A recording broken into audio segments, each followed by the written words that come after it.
একদিন আপনারাও শুনবেন, আনিসুর রহমান আশরাফি নামে একজন ওয়াজ করত, সে আর পৃথিবীতে নাই। হবে না এমনটাই, এটাই চূড়ান্ত বাস্তব।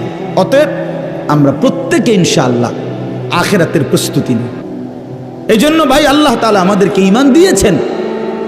মুসলমান তো আমরা পরিচয়ই দেই, এই যে আমরা এখানে এত সুন্দরভাবে বসছি, আমরা প্রত্যেকেই আলহামদুলিল্লাহ আমাদের কলিজার ভিতরে এটা আছে যে আমরা মুসলমান। ঠিক কিনা বলেন না কেন? লা ইলাহা ইল্লাল্লাহ বলতে বললে একজনও ইনশাআল্লাহ সংকোচ করবে না। ঠিক কিনা বলেন না? মানে আমরা যদি এখন বলি যে ভাই কালেমাটা বলো, তো একটু বাইবেল হুজুর কমুনি, এমন কেউ বলবে না? না না, এত বড় গাদ্দার কেউ নাই। তাহলে বোঝা গেল সে খুশি কালেমার পরিচয় পেয়ে, লা ইলাহা ইল্লাল্লাহর বন্ধন পাইয়া সে খুশি, সে সংকোচ করে না, লজ্জিত নয়, বিব্রত নয়। তো এটা আল্লাহ তাআলার দয়া। আল্লাহ আমাদেরকে ঈমান দিছেন, কালেমা দিছেন, মুসলমানের পরিচয় দিছেন। এবার আমরা তাকওয়া অবলম্বন করি, অর্থাৎ গুনাহ ছেড়ে দেই, আল্লাহর বন্দেগীতে লেগে থাকি।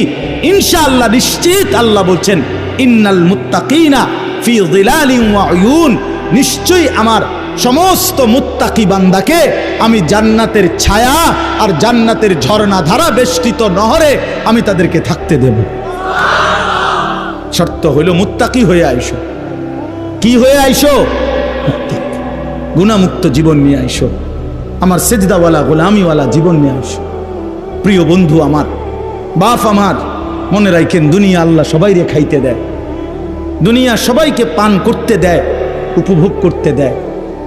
দুনিয়া আল্লাহ তাআলা আম দস্তরখান, দুনিয়া আল্লাহ তাআলার খোলা দস্তরখান। এখানে আল্লাহ তাআলা সবাইকে খাইতে পড়তে দেয়, ডাকলেও না ডাকলেও, মানলেও না মানলেও। আল্লাহ তাআলা রিজিক ফেরাউনকেও দিছে, মূসা নবীকেও দিছে। রিজিক আল্লাহ তাআলা দুনিয়াতে নমরুদকেও দিছে, ইব্রাহিম আলাইহিস সালামকেও দিছে। দিছি কিনা বলেন? তাহলে এখানে সবাইকে দেয়।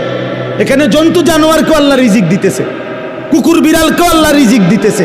কিন্তু আল্লাহর কসম, মৃত্যু হইলে কবর থেকে নিয়ে হাসরের ময়দানে আখিরাতে আল্লাহ তাআলা কোনো নাফরমান, কোনো পাপী, কোনো বেঈমান, কোনো অবাধ্যকে এক ঢোক পানি পান করতে দিবে না। এখনকার খাইয়া পইরা আরামসে আসো ভাই, মনে করো না এভাবেই চলবে না বন্ধু। আল্লাহ এটা সুযোগ দিছে, কোরআন শরীফ আছে, এখনই শুনাইতেছে।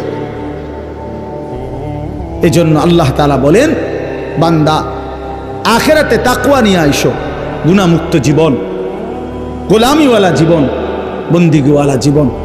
আমরা মুসলমান যদি আমরাই নামাজ না পড়ি, তো নামাজ কার জন্য ভাই? ছেলেরা, তোমাদের কাছে আমি হাত জোর করে বলি, আরে মুসলমানের সন্তান, তুমি যদি নামাজ না পড়ো, তো দোস্ত আমার, নামাজ পড়বে কে? আমরাই যদি হালাল না খাই, তো কার জন্য এই বিধান? 23 বছরের নবী সাল্লাল্লাহু আলাইহি সাল্লামের এই চোখের পানি, এই রক্ত ঝরানো 23 বছরের অবিরাম মেহনত, তাহলে কার জন্য? কার জন্য তিনি তায়েফে পাথরের আঘাত সইলেন? কার জন্য তিনি পেটে ক্ষুধার কষ্টে পাথর বাঁধলেন? আমাদের জন্যই তো। তা আমাদের কাছেই যদি আমাদের নবীর সুন্নাত, নবীর দ্বীন, নবীর মেহনত, এটা যদি আমাদের কাছেই পছন্দ না হয়, তো পালন করবে কে? বলেন ভাই।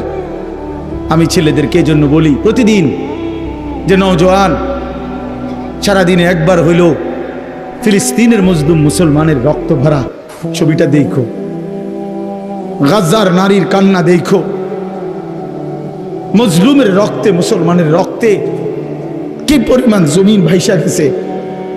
এত মানুষের মৃত্যু, এত মুসলমানের রক্তে ভেজা লাশ, এত কিছু দেখা এই মুহূর্তে প্রতি মিনিটে যেখানে মুসলমানের রক্তে জমিন ভেসে যাচ্ছে, সেই সময়ে আমাদের কিশোর যুবকরা যদি মোবাইলে অশ্লীল ছবি, নাচ গান, উলঙ্গ দৃশ্য দেখে রাত কাটায়, আমার বন্ধু, এটা ইনসাফ হইতে পারে না। না না, এটা ইনসাফ হয় না। তুমি যদি দেখো তোমার বাবা মৃত্যুর মুখে গড়াগড়ি খাইতেছে, এই সময় বুঝি তুমি বসে বসে মোবাইল টিপবা? এটা বুঝি কথা হইল? এটা বুঝি ইনসাফ হইলো? এতটুকু বিবেক দিমাগ কি আল্লাহ আমাদেরকে দেয় নাই? চোখের সামনে প্রতিদিন মুসলমানের লাশ ঝরাচ্ছে ইসরায়েলের ওই ইহুদি কুত্তারা।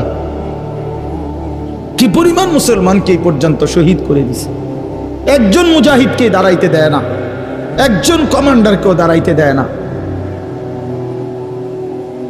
এই জন্য ভাই, আমরা যুগ যুগ ধরে ফিলিস্তিন নির্যাতিত হবে, যুগ যুগ ধরে কাশ্মীরের মুসলমান নির্যাতিত হবে, যুগ যুগ ধরে রোহিঙ্গা মুসলমান রক্ত ঝরাবে, আর আমরা কোনোদিন ঝরাতে হবে না এমন কোনো নিশ্চয়তা আমাদের কাছে আছে তো? না তো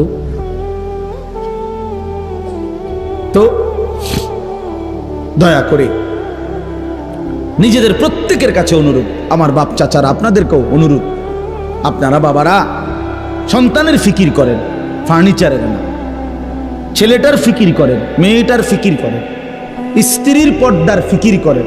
এই বেটি কেমনে পর্দানসীন হবে এইটা বলে, ছেলেটা কেমনে নামাজি হবে এটা। খাট দুর্বল হইলেও চলবে, সোফা না হইলেও চলবে, জীবন কাইটা যাবে, কিন্তু বেনামাজি সন্তানের জীবন কাটবে না।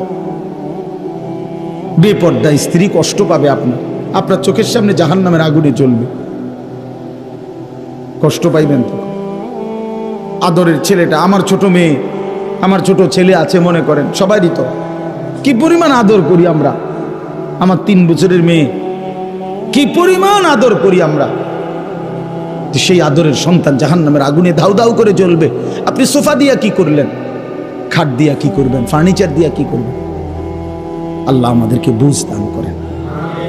ইন্নাল মুত্তাকিনা ফি যিলালিন ওয়া উয়ুন, আল্লাহ তাআলা বলে নিশ্চয়ই মুত্তাকি যারা হবে, গুনাহ থেকে বাঁচবে, নেক আমলে অভ্যস্ত হবে, সেজদা করবে, গোলামি করবে, আমার হুকুম মানবে, আমি ওয়াদা দিলাম আমি তাদেরকে জান্নাতের ছায়ায় থাকতে দেব। জান্নাতে কোনো রোদ হবে না, তাপ হবে না। ওয়া উয়ুন, এবং জান্নাতের ঝর্ণা ধারায় 24 ঘন্টা তাদের সাথে আমি আল্লাহ তাআলা তাদের পাশে বইয়ে দেব।